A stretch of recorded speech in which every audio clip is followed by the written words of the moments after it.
का सोडलंस तिला? सुंगचीला?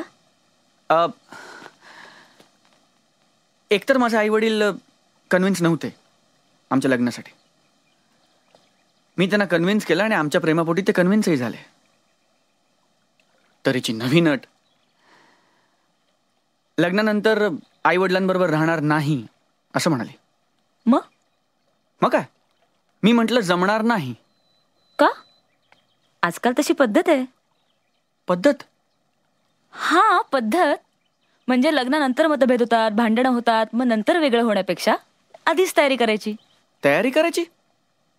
स्वतःच्या आई वडिलांपासून वेगळं राहायची तयारी करायची? ऑफकोर्स. कोणासाठी? घरासाठी. घर सोडायचं? घरासाठी घर सोडायचं? ज्या आई वडिलांनी रक्ताचं पाणी करून मुलाला मोठं करायचं, त्याचं शिक्षण करायचं, घर उभं करायचं, त्याच मुलांनी त्याच आई वडिलांना सोडून द्यायचं एका मुलीच्या सांगण्यावरून? त्या मुलाच्या सांगण्यावरून मुलगी नाही घर सोडून येत. ती परंपरा आहे. तशी ही पण माना ना, ती मुलगी स्वतःचं घर सोडून दुसऱ्यांच्या घरी येते. कुणावर विश्वास ठेवून? त्या मुलावरच ना. तिच्या आई वडिलांनी कष्ट केले असतात, रक्ताचं पाणी केलेलं असतं, तिला वाढवलेलं असतं. पण या सगळ्या बार्गेनिंग मध्ये मी माझ्या आई वडिलांना का सोडायचं? हे बघ, सोडायचं म्हणजे सोडायचं नाही रे. सणासुदीच्या दिवशी, महत्वाच्या दिवशी जाऊन भेटायचं. अच्छा, म्हणजे लग्नानंतर बायको फुल टाइम आणि आई वडील पार्ट टाइम. हे बघ, आता हे मात्र तू कसा विचार करतोयस यावर अवलंबून आहे.